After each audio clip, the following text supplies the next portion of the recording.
काव्य हेतु विषयक तृतीय कारिका शक्तिर्निपुणता लोकशास्त्र काव्याद्यवेक्षणात् काव्यज्ञ शिक्षायाभ्यास इति हेतुस्तदुद्भवे। इस कारिका की वृत्ति लिखते हुए मम्मट सबसे पहले शक्ति को समझा रहे हैं कि शक्ति क्या है। काव्य के हेतुओं की चर्चा के प्रसंग में कारिका में आया कि शक्ति चाहिए, शक्ति होती है तो काव्य की रचना होती है। यदि कवि के पास शक्ति नहीं है तो कवि काव्य की रचना नहीं कर सकता है। तो ये शक्ति क्या है, शक्ति को समझाते हुए मम्मट ने लिखा, शक्ति ही कवित्व बीज रूप संस्कार विशेष। शक्ति तो कवित्व बीज रूप, कवित्व का बीज रूप एक संस्कार है, संस्कार विशेष यानी एक विशेष प्रकार का संस्कार है। कवित्व का बीज रूप एक संस्कार शक्ति है।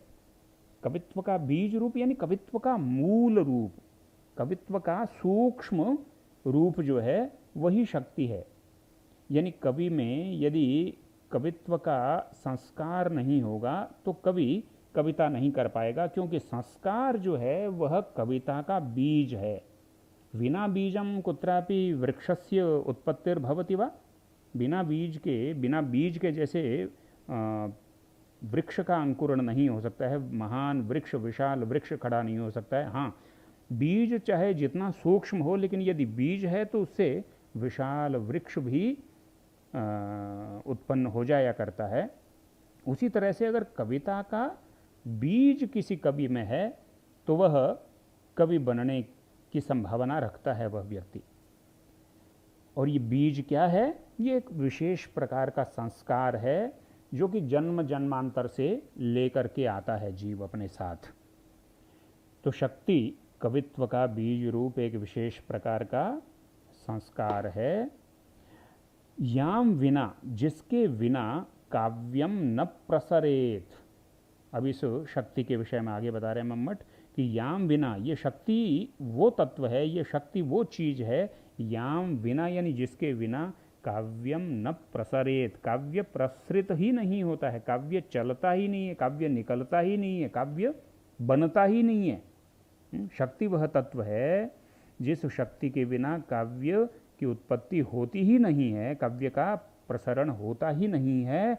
और प्रसृतम वा यानी किसी तरह से अगर प्रसृत हो भी जाए काव्य, अगर किसी तरह से कोई काव्य बना भी ले बिना शक्ति के, अगर कोई कवि काव्य की रचना कर भी ले, तथाकथित कवि, कवि कहना ठीक नहीं है, यदि कोई तथाकथित कवि बिना शक्ति होते हुए भी काव्य की रचना किसी तरह से खींच तान करके, जोड़ तोड़ करके, हठपूर्वक बलात्कारेण कथमपि यदि सह काव्यस्य रचनायां प्रवृत्तः भवति, काव्यस्य रचनां करोति अपि, कर भी ले वो काव्य की रचना, तो फिर क्या होगा, उपहसनीयम स्यात्, उसका वह काव्य उपहासास्पद हो जाएगा, हास्यास्पद हो जाएगा, उपहास के लायक रह जाएगा। लोग हंसी उड़ाएंगे, खिल्ली उड़ाएंगे उसकी, उस कविता की, उसकी उस काव्य रचना की।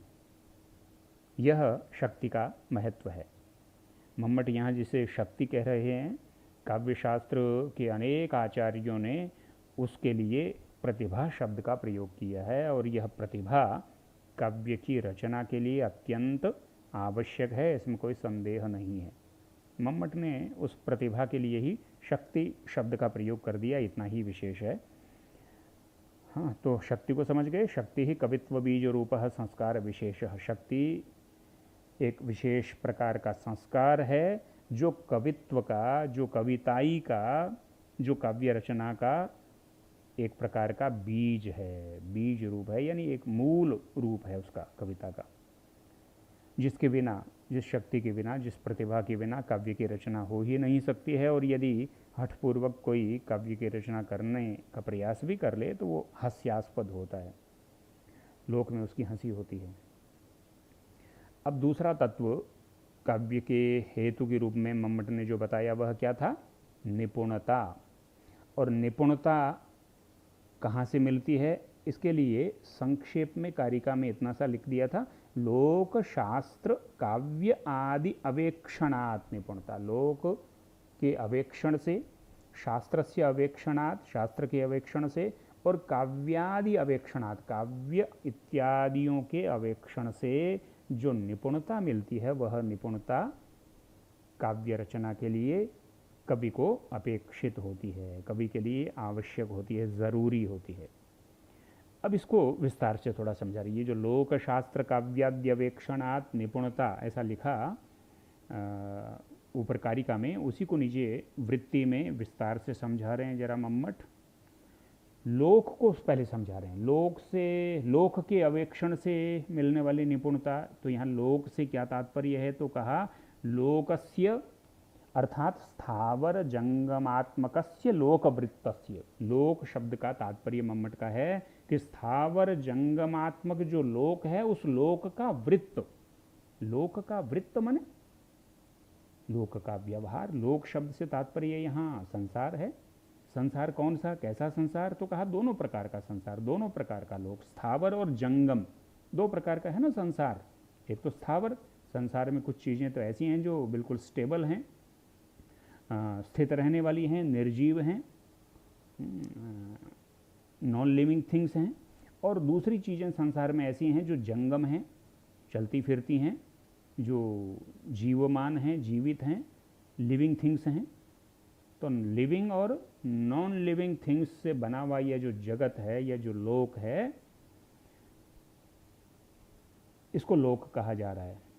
तो यह जो लोक है स्थावर जंगमात्मक यानी जड़ चेतन दोनों प्रकार का, जड़ चेतन या चर अचर, चराचर जो लोक है, इस चराचर लोक के वृत्त का, वृत्त माने लोक का व्यवहार, कौन सी चीज़ कैसा व्यवहार करती है, किस चीज़ का कैसा स्वभाव है, इसी को लोकवृत्त कहेंगे। तो स्थावर जंगमात्मक अर्थात जड़ चेतन या चराचर जो जगत है, उस जगत के लोकवृत्त के अवेक्षणाद। अवेक्षणाद अर्थात आगे लिखा है, लास्ट में पंक्ति के अंत में लिखा है विमर्शनाद। लोक के विमर्श से, लोक के निरीक्षण से, लोक के अवेक्षण से जो व्युत्पत्ति मिलती है, व्युत्पत्ति शब्द का अर्थ वही है निपुणता।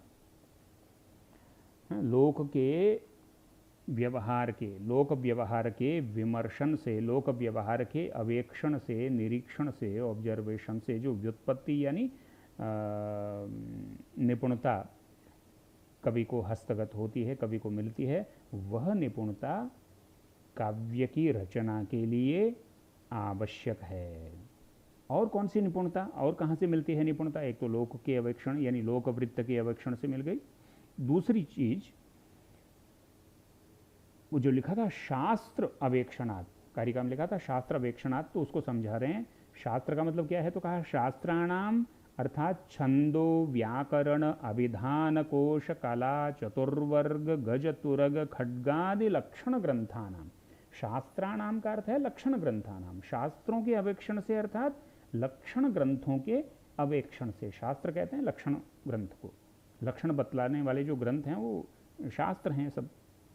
तो शास्त्राणाम अर्थात लक्षण ग्रंथानाम, कौन से शास्त्रों या कौन से लक्षण ग्रंथों के अवेक्षण से निपुणता मिलती है, तो कहा छंद व्याकरण, छंद, छंदस, छंद माने छंद शास्त्र, जो पिंगल का शास्त्र है जिसमें कि आपको शार्दूल, विक्रीडित, इंद्रवज्रा, उपेंद्रवज्रा, वसंत तिलका, शिखरिणी इत्यादि छंदों का ज्ञान करवाया जाता है, वह छंदस शास्त्र।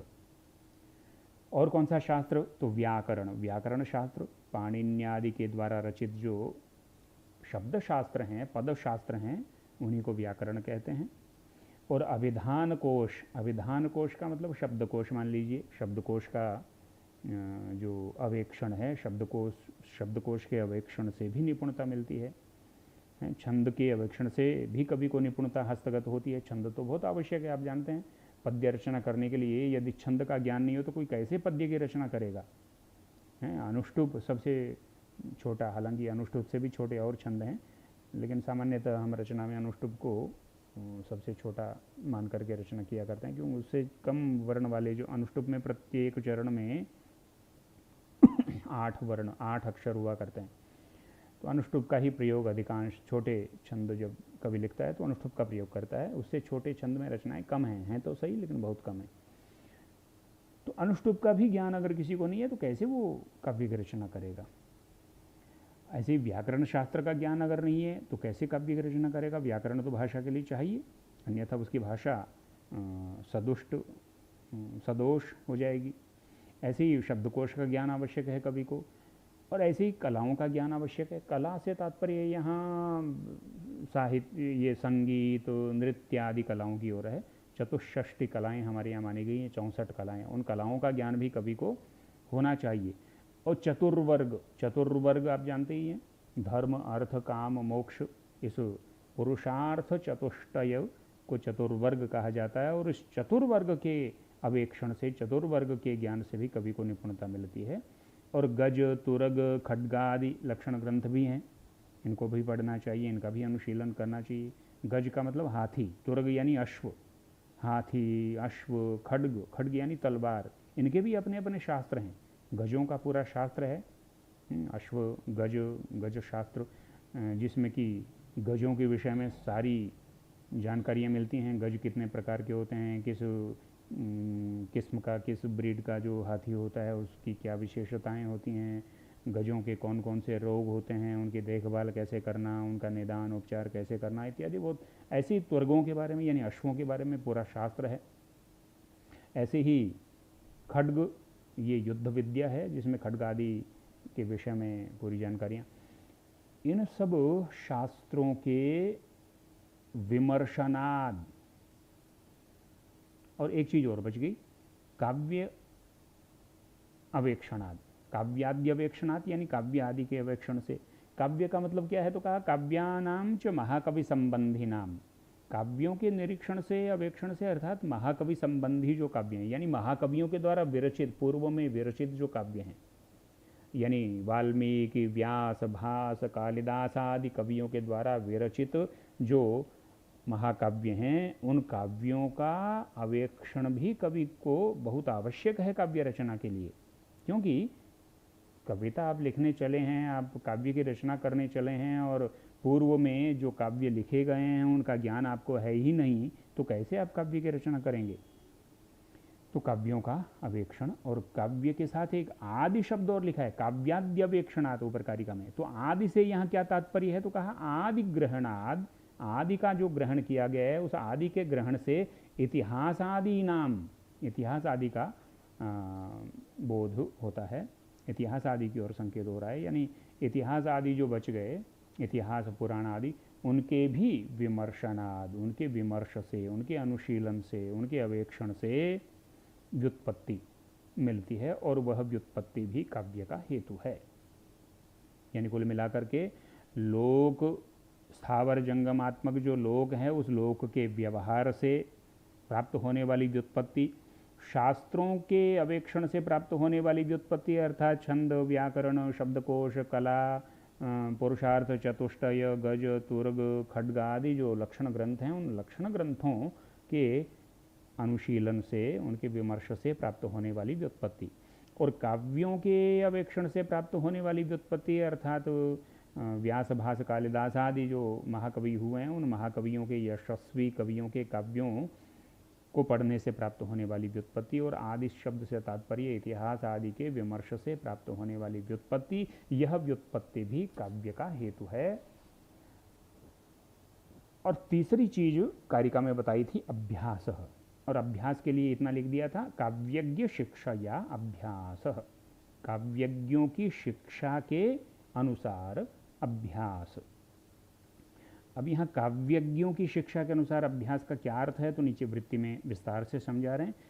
काव्यज्ञ का मतलब है काव्यम कर्तुम विचारयितुम च ये जानन्ति, काव्य को करने और विचार करने का जो ज्ञान रखते हैं। काव्यम कर्तुम ये जानन्ति, काव्य को करना जो जानते हैं, और काव्यम विचारयितुम ये जानन्ति, जो काव्य पर विचार करना जानते हैं, उनको काव्यज्ञ कहा जा रहा है। काव्यज्ञ शब्द का सामान्य अर्थ तो है काव्यम जानाति इति काव्यज्ञ, जो काव्य को जानता है वह काव्यज्ञ। लेकिन यहाँ काव्यज्ञ का सही आशय क्या है, तो कहा काव्य जो करना यानी काव्य की जो रचना करना जानता है वह भी काव्यज्ञ है, और जो काव्य की रचना नहीं करना जानता लेकिन काव्य पर विचार करना जानता है, काव्य की आलोचना करना जानता है, काव्य की समीक्षा करना जानता है, वह भी काव्यज्ञ है। देखिए, काव्य विषयक जो प्रतिभा है वह काव्य विषयक प्रतिभा दो प्रकार की हुआ करती है। एक होती है कारयित्री प्रतिभा, एक होती है भावयित्री प्रतिभा। आप लोगों में से जिनके पास षष्ठ प्रश्न पत्र में शास्त्रीय साहित्य और काव्य है वो पढ़ेंगे राजशेखर का काव्य मीमांसा नाम का ग्रंथ। उस काव्य मीमांसा नाम के ग्रंथ में प्रतिभा की चर्चा जहाँ आई है वहाँ प्रतिभा की ये दो भेद बताए गए हैं, एक कारयित्री प्रतिभा, एक भावयित्री प्रतिभा। कारयित्री प्रतिभा जिसके पास होती है वह काव्य की रचना करने में सक्षम होता है, और भावयित्री प्रतिभा जिसमें होती है वह काव्य की भावना करने में सक्षम होता है। उसको काव्य की अच्छी समझ होती है, वह काव्य की समीक्षा कर सकता है, काव्य के विषय में बहुत कुछ गुण दोष बता सकता है, उसके काव्य की आलोचना करने में सक्षम होता है, वो अच्छा आलोचक होता है। सारे जो कवि होते हैं वो काव्य की रचना नहीं करते हैं, कुछ कवि काव्य की रचना करते हैं, कुछ कवि काव्य की समीक्षा करते हैं। समीक्षकों का भी अपना स्थान है काव्य के क्षेत्र में, और रचनाकार का अपना स्थान है। तो यहाँ काव्यज्ञ दोनों को कहा जा रहा है। ये दोनों प्रकार के ये जो काव्यज्ञ हैं, इन काव्यज्ञों के उपदेशेन, तदुपदेशेन यानी इनके उपदेश से, इनकी शिक्षा से, इनसे शिक्षा प्राप्त करके, इनसे ट्रेनिंग लेकर के, और फिर करणे योजने च, काव्यों को करने में और काव्यों की योजना बनाने में, काव्यों को करने में यानी काव्य की रचना करने में, और योजना अर्थात काव्य के लिए शब्द योजना आदि में, शब्द योजना आदि करने में पौनः पुण्येन प्रवृत्ति ही, पौनः पुण्येन यानी पुनर्पुनः, पुनः पुनः जो प्रवृत्ति होती है उसी को अभ्यास कहा गया है। अभ्यास क्या है, तो कहा काव्यज्ञों यानी काव्य के रचनाकारों और काव्य के आलोचकों से शिक्षा ग्रहण करके और उसके अनुसार काव्य की रचना करने में और शब्दादि की योजना करने में पुनः पुनः जो प्रवृत्ति होती है, पुनः पुनः जो प्रयास किया जाता है वह अभ्यास है, और वह अभ्यास भी काव्य की रचना का हेतु है। ये तीनों को समझा दिया वृत्ति में मम्मट ने, शक्ति, व्युत्पत्ति या शक्ति, निपुणता और अभ्यास, इन तीनों को समझा दिया। और इन तीनों को समझा करके और अंत में एक पंक्ति अत्यंत महत्वपूर्ण है जो कि वो लिखते हैं, इति त्रयः समुदिताः न तु व्यस्ताः तस्य काव्यस्योद्भवे निर्माणे समुल्लासे च हेतुर्न तु हेतवः। ये तीनों समुदित रूप से, ये तीनों समष्टि रूप से, ये तीनों इकट्ठे, ये तीनों मिलकर के, न तो व्यस्तः न कि अलग अलग, तस्य यानी उस काव्यस्य, काव्य के उद्भवे, उद्भव में यानी निर्माण में यानी समुल्लास में या स्फुरण में, ये सब पर्याय शब्द हैं। उस काव्य के उद्भव में यानी काव्य के निर्माण में या काव्य के समुल्लास में हेतु, हेतु बनते हैं। ये तीनों समुदित रूप से, ये तीनों समष्टि रूप से, व्यष्टि रूप से नहीं। समुदिताः न तु व्यस्ताः, इसका मतलब है ये तीनों इकट्ठे न कि अलग अलग उस काव्य के निर्माण में हेतु बनते हैं। न तो हेतवः, न कि हेतवः, बहुत सारे हेतु नहीं, तीन हेतु नहीं है ये, बल्कि एक हेतु हैं। ये तीनों मिलकर के काव्य की निर्मिति का एक हेतु है, न कि ये तीन अलग अलग काव्य की निर्मिति के हेतु हैं। यह मम्मट ने लिखा। यानी मम्मट कहना चाह रहे हैं कि ये काव्य की निर्मिति का जो हेतु है, शक्ति, निपुणता और अभ्यास, काव्य की निर्मिति का यह हेतु समुदित हेतु है। हेतुर्न तु हेतवः, ये देखिए छोटा सा वृत्ति में जो पदबंध लिखा है, हेतुर्न तु हेतवः, छोटा सा वाक्यांश है। केवल इतना सा वाक्यांश दे के भी आपसे पूरी व्याख्या पूछी जा सकती है। पूरी कारिका की व्याख्या भी आपसे पूछ सकते हैं कि शक्तिर निपुणता लोक शास्त्र काव्याद्यवेक्षण आदि कारिका दे दी और कहा इसकी व्याख्या करो, संस्कृतेन व्याख्यायताम, सप्रसंगम व्याख्यायताम। और नीचे जो वृत्ति में कई बार कोई पंक्ति महत्वपूर्ण पंक्ति होती है, उस पंक्ति को देकर के भी कह सकते हैं कि इसकी व्याख्या करो। जैसे कि यहाँ हेतुर न तो हेतवः, कई बार परीक्षाओं में, विश्वविद्यालय की परीक्षाओं में और ये पूछा गया ये अंश, हेतुर न तो हेतवः इतना लिख दिया और कहा कि इसकी व्याख्या कीजिए। इसकी व्याख्या में आप क्या लिखेंगे? वही सब लिखेंगे कि पहले तो आप लिखेंगे कि काव्य के हेतुओं की चर्चा करते हुए मम्मट ने काव्य के हेतु बताते हुए ये कारिका लिखी, शक्ति निपुणता लोक शास्त्र का ये कारिका आप लिख देंगे। और फिर बताएंगे कि इस कारिका में शक्ति का ये अर्थ है, निपुणता का ये अर्थ है और अभ्यास का ये अर्थ है, और ये शक्ति, निपुणता और अभ्यास तीनों मिलकर के समष्टि रूप में काव्य का हेतु हैं, न कि ये अलग अलग काव्य का हेतु हैं। इस बात को समझाने के लिए मम्मट ने हेतुर न तो हेतवः लिखा है। और फिर इसको थोड़ा सा और समझा देंगे कि यहाँ समष्टि रूप से तीनों मिलकर के काव्य का हेतु होते हैं। इसका तात्पर्य यह है कि ये दंड चक्रादि न्याय से काव्य का हेतु हैं तीनों मिलकर के। जैसे घट निर्माण का एक कार्य है, घड़ा बनाता है ना कुंभकार, घट निर्माण करता है, तो घट निर्माण में बहुत सारे साधन हैं, बहुत सारे हेतु हैं घट की निर्मिति के। घट रूपी कार्य की निर्मिति या उसके उत्पादन के अनेक कारण हैं, अनेक हेतु हैं। क्या क्या हैं? जैसे स्वयं कुंभकार उसमें कारण है। अगर कुंभकार नहीं हो, कुम्हार नहीं हो, तो क्या घट की उत्पत्ति हो जाएगी बाकी साधनों से? नहीं, कुंभकार तो सबसे पहले चाहिए, वो तो निमित्त कारण है। वो जब तक नहीं होगा तब तक कैसे घट की निर्मिति होगी? कौन करेगा? घट बनाएगा कौन? तो कुंभकार उसमें कारण है। ऐसे ही जो चाक होता है ना उसका, जिसके ऊपर मिट्टी रख करके उसको घुमाता है कुंभकार, वो चाक अगर नहीं हो, वो पाट अगर नहीं हो जिसके ऊपर वह बर्तन बनाता है, घड़ा आदि बनाता है, तो घट की निर्मित नहीं होगी। तो वह चाक भी उसमें कारण है। दंड भी कारण है, जिस दंड को चाक में ऊपर लगा करके और उस चाक को घुमाता है कुंभकार, वह दंड भी चाहिए। दंड, चक्र, चीवर, ये सब औजार होते हैं, ये सब उपकरण होते हैं जिससे कि घट की निर्मिति होती है। और स्वयं कुंभकार भी उसमें एक साधन है घट की निर्मिति में। मृदा भी है, मिट्टी, मिट्टी के साथ पानी भी है। अगर पानी नहीं हो, मिट्टी सूखी हो, तब भी घट की निर्मिति नहीं होगी। तो ये सब घट की निर्मिति के कारण हैं, दंड, चक्र, चीवर, कुलाल आदि। लेकिन ये घट की निर्मिति में व्यष्टि रूप में कारण नहीं है, अलग अलग कारण नहीं है, बल्कि समष्टि रूप में कारण है। कहने का तात्पर्य यह है कि केवल दंड घट की निर्मिति नहीं कर पाएगा, केवल चक्र घट की निर्मिति नहीं कर पाएगा, केवल कुलाल या कुंभकार जो है वो घट की निर्मिति नहीं कर पाएगा, केवल मिट्टी से घट की निर्मिति नहीं हो पाएगी। ये सब चीज़ें जब मिलेंगी, ये पूरी कारण सामग्री जब समुदित होगी, समष्टि रूप में उपस्थित होगी, इकट्ठी उपस्थित होगी, तभी घट की निर्मिति हो पाएगी। उसी तरह से काव्य की निर्मिति भी दंड, चक्र आदि न्याय से शक्ति, निपुणता और अभ्यास के द्वारा समुदित रूप से हुआ करती है, न कि त्रिणारणी मणि न्याय से। दंड, चक्र, चीवर न्याय जैसे मैंने अभी समझाया ना आपको, ऐसे एक त्रिणारणी मणि न्याय भी होता है जो दंड, चक्र आदि न्याय से बिल्कुल विपरीत है। त्रिणारणी मणि न्याय क्या होता है? अग्नि की जो अग्नि का प्रज्वलन है ना, वो प्राचीन काल में तीन तरह से होता था। या तो तिनकों से ही, कुछ विशेष प्रकार के तिनके होते थे, उन्हीं से अग्नि जला ली जाती थी।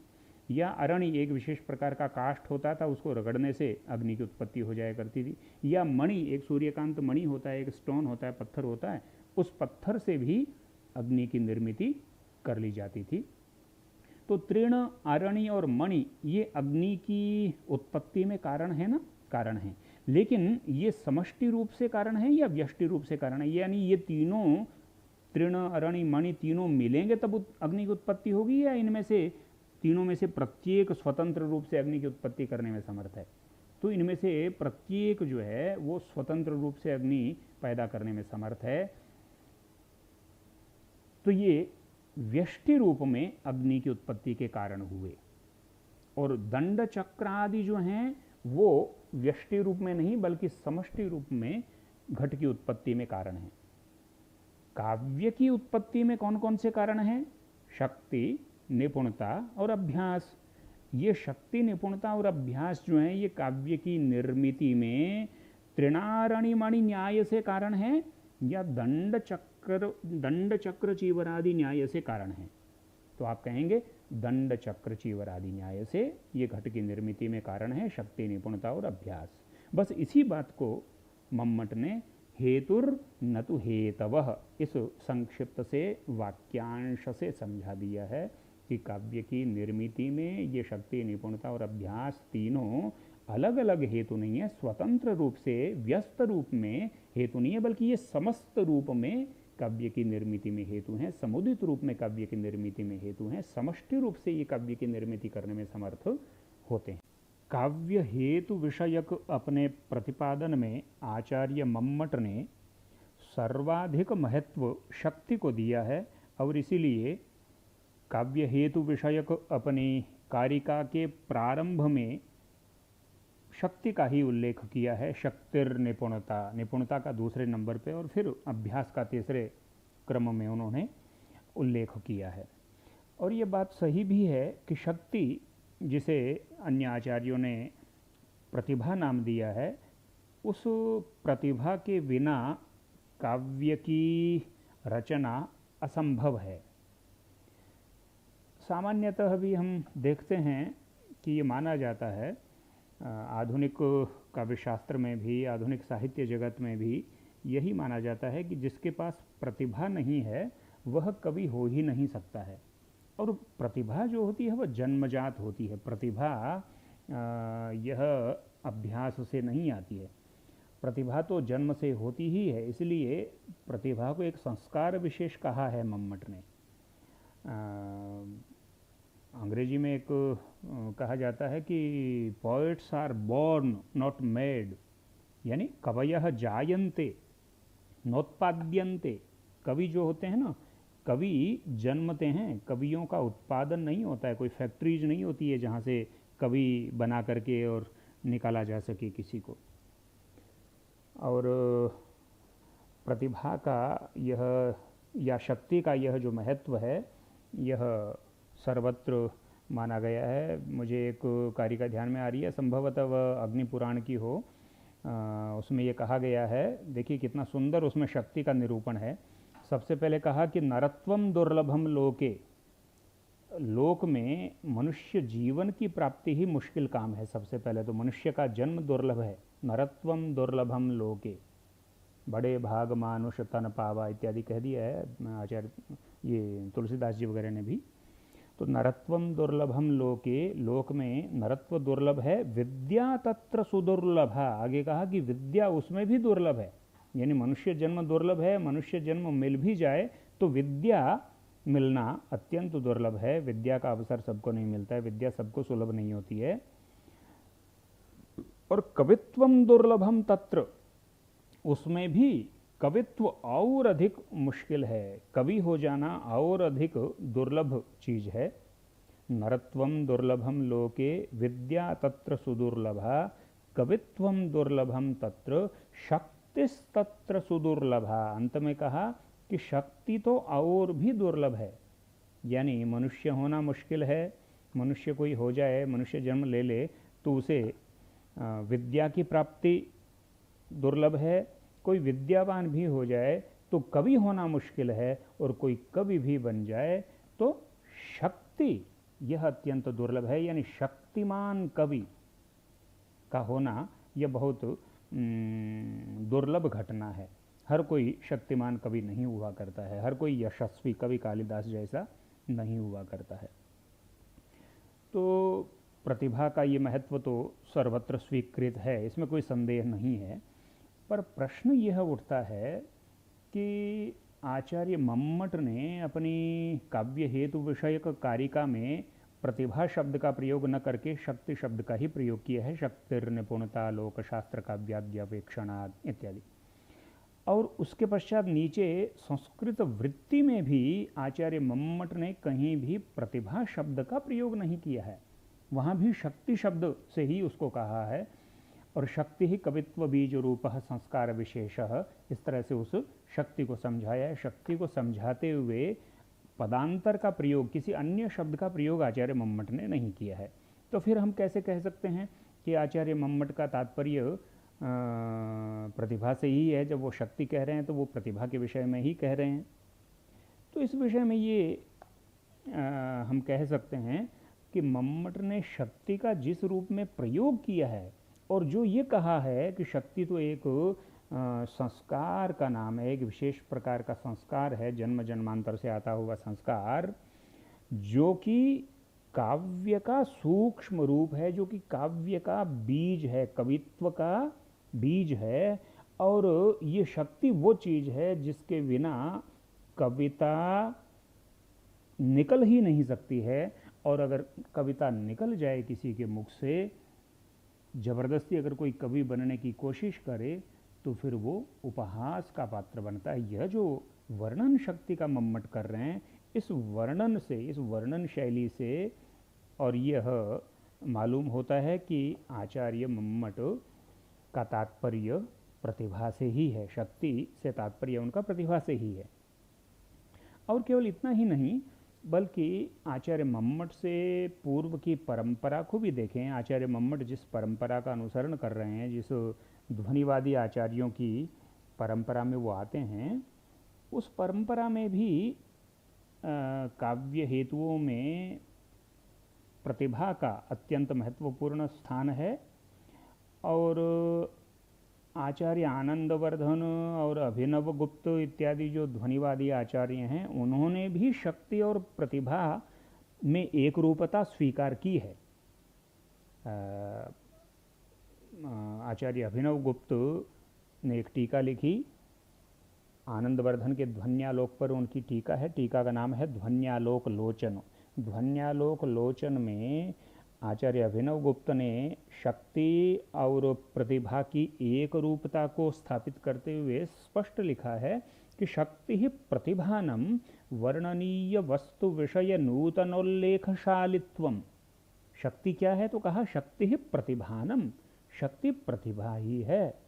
प्रतिभा को ही शक्ति कहा जाता है। यानी उन्होंने प्रतिभा को काव्य का बीज रूप ही नहीं माना था, अपितु अपूर्व वस्तु का निर्माण करने वाली एक विशेष प्रकार की प्रज्ञा भी कहा था।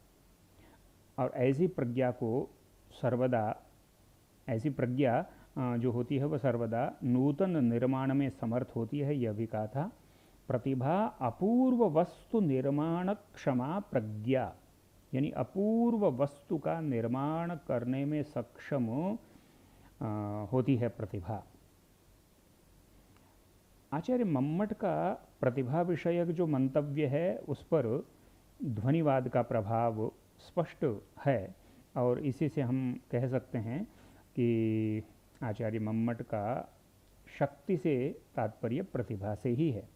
और ध्वनिवादी आचार्यों का तो प्रभाव आचार्य मम्मट पर है ही। आचार्य वामन का भी प्रभाव उनके काव्य हेतु वर्णन में स्पष्ट है। आचार्य वामन ने भी प्रतिभा का महत्व काव्य हेतुओं में स्वीकार किया है। यद्यपि उन्होंने मुख्य रूप से प्रतिभा का उल्लेख नहीं किया है, लेकिन उन्होंने काव्य के जो 3 अंग गिनाए हैं आचार्य वामन ने, लोको विद्या प्रकीर्णम च काव्यांगानि, लोक विद्या और प्रकीर्ण ये काव्य के अंग हैं। यह जो कहा, ये 3 जो हैं ये काव्य के साधन है, ये जो बताया, इसमें प्रकीर्ण के अंतर्गत आचार्य वामन ने प्रतिभा को भी स्थान दिया है। और आचार्य वामन जिस रूप में प्रतिभा का वर्णन कर रहे हैं ना, आचार्य वामन का वह प्रतिभा का वर्णन और आचार्य मम्मट का शक्ति का वर्णन, दोनों में आप तुलना करेंगे तो आप स्पष्ट पाएंगे कि वामन के प्रतिभा वाले वर्णन की छाया है आचार्य मम्मट का यह शक्ति का वर्णन।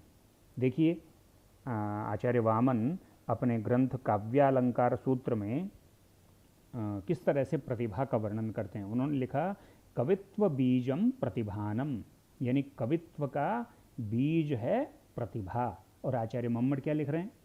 शक्ति ही कवित्व बीज रूप संस्कार विशेष। शक्ति जो है वो कवित्व का बीज रूप है। वामन लिख रहे हैं कवित्व बीजम प्रतिभानम, दोनों में कुछ भी अंतर नहीं है। हाँ, इसी तरह से आचार्य वामन लिख रहे हैं कवित्वस्य बीजम कवित्व बीजम जन्मांतरागत संस्कार विशेषः कश्चित्, यानी ये जो कवित्व का बीज है ये जन्मांतर से आया हुआ एक विशेष प्रकार का संस्कार है। और इसके पश्चात आचार्य मम्मट भी अपनी वृत्ति में लिखते हैं कि कवित्व बीज रूप है संस्कार विशेष। संस्कार विशेष शब्द का प्रयोग ये भी कर रहे हैं, दोनों कर रहे हैं। और इसी तरह से आगे आचार्य वामन लिखते हैं यस्मात् विना काव्यम न निष्पद्यते, कि जिसके बिना काव्य निकल ही नहीं सकता, उत्पन्न ही नहीं हो सकता, ऐसी चीज़ का नाम है प्रतिभा। और आचार्य मम्मट ने भी वही बात लिखी है, याम विना काव्यम न प्रसरेत।